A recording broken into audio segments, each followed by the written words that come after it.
Assalamualaikum warahmatullahi wabarakatuh. Perkenalkan, nama saya Dewi Sinta Monalisa dengan NIM 1511420003. Di sini saya akan menjelaskan mengenai pasal 42 Kode Etik Psikologi Indonesia. Sebelumnya, Kode Etik Psikologi Indonesia ialah syarat tertulis yang diharapkan jadi pedoman dalam berlaga serta berperilaku dan pegangan teguh segala psikolog serta kelompok ilmuwan psikologi dalam melaksanakan kegiatan profesinya cocok dengan kompetensi serta kewenangan tiap-tiap guna menghasilkan kehidupan warga yang lebih sejahtera.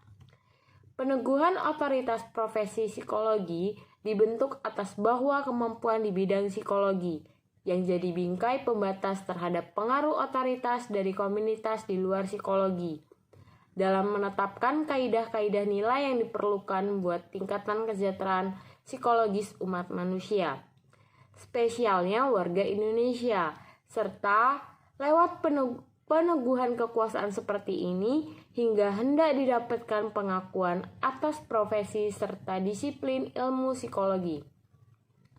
Konsekuensinya hendak menjadikan komunitas psikologi selaku golongan yang eksklusif serta otonom dalam menetapkan ukuran-ukuran nilai buat mewujudkan kesejahteraan psikologis untuk umat manusia. Guna menjauhi penyimpangan selaku akibat dari peneguhan kekuasaan profesi hingga psikolog serta kelompok ilmuwan psikologi wajib mempunyai tanggung jawab spesial yang mengharuskan mereka berperan demi kesejahteraan serta kepentingan pengguna jasa serta ataupun aplikasi psikologi. Tanggung jawab spesial inilah yang dijadikan selaku bawah dalam menetapkan Kode Etik Psikologi Indonesia. Keberadaan kode etik ini ialah hasil refleksi etis yang senantiasa lentur dalam mengakomodasi serta menyesuaikan diri terhadap dinamika kehidupan warga. Sehingga nilai-nilai yang tercantum di dalamnya senantiasa mengacu pada kemuktahiran, supaya keyakinan warga terus menjadi menguat dalam menghargai profesi psikologi, hingga dibutuhkan kepastian jaminan perwujudan dari upaya tingkatan kesejahteraan psikologi untuk umat manusia, yang tata nilainya terbuat dari komunitas psikologi. Buat itikat serta tujuan di atas hingga Himpunan Psikologi Indonesia selaku salah satu wadah komunitas psikologi di Indonesia sudah menghimpun nilai-nilai moral yang hakiki dalam wujud Kode Etik Psikologi Indonesia yang difungsikan selaku standar pengaturan diri atau self-regulation untuk psikolog serta ilmuwan psikologi dalam membagikan pelayanan kepada warga. Kode Etik Psikologi Indonesia pada hakikatnya ialah kristalisasi dari nilai moral bertabiat umum, sehingga penyusunan pula mencermati konvensi internasional. Oleh sebab itu, isi sistematika kode etik ini mengadopsi kaidah-kaidah kode etik organisasi psikologi dari sebagian negeri. Baik, selanjutnya pasal 42. Kewajiban peserta pendidikan dan atau pelatihan untuk mengikuti program pendidikan yang diisyaratkan. Isi dari pasal 42 yaitu bila suatu pendidikan dan atau pelatihan atau suatu kegiatan merupakan persyaratan dalam suatu program pendidikan dan atau pelatihan, maka penyelenggara harus bertanggung jawab bahwa program tersebut tersedia. Pendidikan dan atau pelatihan yang disyaratkan tersebut diberikan oleh ahli dalam bidangnya yang dapat tidak berhubungan dengan program pendidikan atau pelatihan tersebut. Baik, selanjutnya pembahasan dari pasal 42. Pasal 42 ialah pasal yang terletak dalam bab 8, ialah pembelajaran serta ataupun pelatihan. Dalam pasal ini menekankan gimana partisipan pembelajaran serta ataupun pelatihan berkewajiban buat menjajaki program pembelajaran yang disyaratkan. Pembelajaran yang diartikan dalam bab ini ialah proses pengubahan perilaku serta tingkah laku orang atau kelompok atau komunitas yang bertujuan bahwa ke arah yang lebih baik lewat upaya pengajaran serta pelatihan. Pengajaran serta pelatihan ini diselenggarakan oleh psikolog serta ataupun ilmuwan psikologi yang mengadakan cara-cara yang pas buat membenarkan kalau program pendidikan yang dirancang bisa membagi suatu pengetahuan yang pas serta pengalaman yang layak buat penuhi kebutuhan. Pembelajaran yang diartikan dalam perihal ini ialah bisa pembelajaran bergelar ataupun juga pembelajaran non-gelar.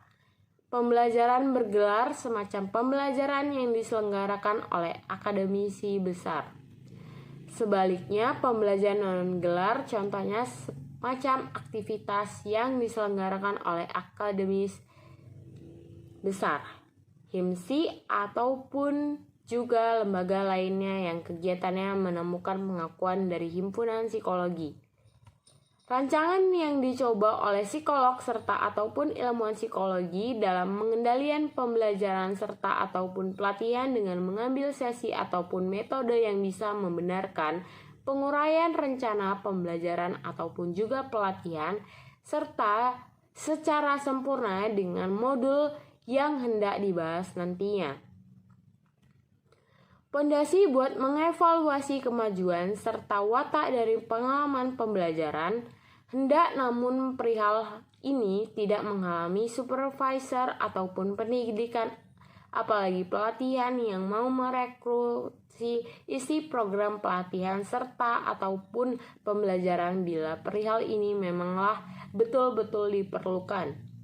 Namun, perihal ini dibolehkan asal para partisipan pelatihan serta ataupun pembelajaran tadinya diinfokan hendak terdapat pergantian kebijakan ini. Berikutnya, dalam merancang serta menjabarkan pelatihan serta ataupun pendidikannya, seorang ilmuwan psikologi ataupun psikolog menyusun program dengan kaidah-kaidah serta teori ilmiah serta bertujuan untuk menyejahterakan partisipan pelatihan serta ataupun pembelajaran tersebut. Bila seorang ilmuwan psikologi serta ataupun psikolog mengenakan program yang dirancangkan oleh pihak lain hingga hendaknya telah memperoleh izin tadinya, tidak hanya itu. Dalam merancang serta menjabarkan pembelajaran ataupun pelatihan yang hendak diselenggarakan, seseorang psikolog serta ataupun ilmuwan psikologi menyusun program bersumber pada kaidah ataupun teori yang cocok serta bisa secara gampang dimengerti oleh pihak lain yang masih berkaitan. Seorang psikolog serta ataupun ilmuwan psikologi juga membuat rancangan pelatihan serta ataupun pembelajaran serta pula melakukan serta memberi tahu hasil pelatihan ataupun pembelajaran tersebut dengan cocok kaidah keilmihan serta etik yang berlaku. Hendaknya namun, saat sebelum pelanggaran pelatihan, psikolog serta ataupun ilmuwan psikologi tadinya telah wajib memperoleh konvensi buat mengadakan pelatihan.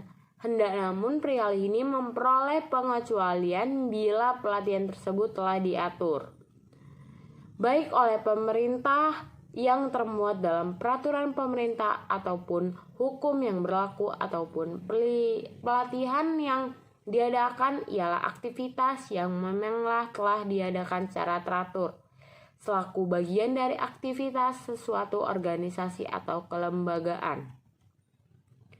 Dalam memenuhi persyaratan selaku prasyarat dalam menjajaki program pembelajaran serta ataupun pelatihan yang diadakan, partisipan berhak membuat hak buat dilindungi oleh psikolog ataupun ilmuwan psikologi dalam keikutsertaan sesuatu program tersebut. Tidak hanya itu, partisipan juga membuat hak untuk dilindungi pribadi ataupun juga data pribadinya, baik data yang diungkapkan secara lisan ataupun tulisan, data tentang riwayat kendala psikologis ataupun juga data yang masih berkaitan dengan seluk-beluk hidupnya. Namun, perihal ini diperboleh bila partisipan memberikan persetujuan pada psikolog serta ataupun ilmuwan psikologi. Serta aktivitas pembelajaran serta pelatihan juga memanglah bertujuan untuk memfasilitasi keakuratan dalam pelatihan dan pembelajaran yang diadakan. Memanglah atas pertumbuhan pengetahuan yang ilmiah serta faktual. Tidak hanya itu, pelatihan yang diadakan bersumber pada atas teori-teori yang ilmiah yang cocok pada kaidah serta empiris.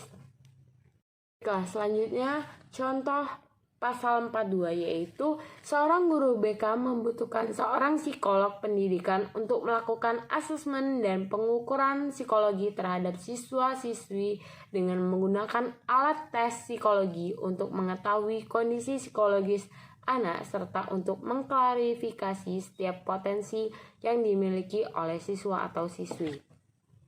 Yang terakhir yaitu simpulan. Simpulan dari pasal 42 yaitu bab ini menjelaskan tentang pelatihan dan pendidikan.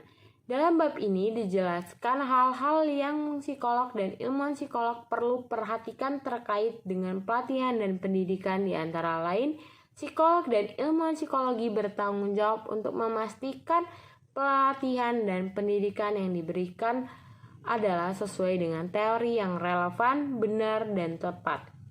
Selain itu, psikolog dan ilmuwan psikologi juga harus memastikan melakukan informed consent sebelum pelatihan dan pendidikan. Hal ini dapat dilakukan apabila merupakan kegiatan dari pemerintahan ataupun kegiatan rutin sebuah instansi seperti untuk kenaikan pangkat. Selain dari itu, keakraban seksual yang tidak boleh terjadi juga dibahas dalam bab ini. Sekian yang dapat saya sampaikan. Saya mohon maaf apabila terdapat kesalahan dalam penyampaian. Saya akhiri. Wassalamualaikum warahmatullahi wabarakatuh.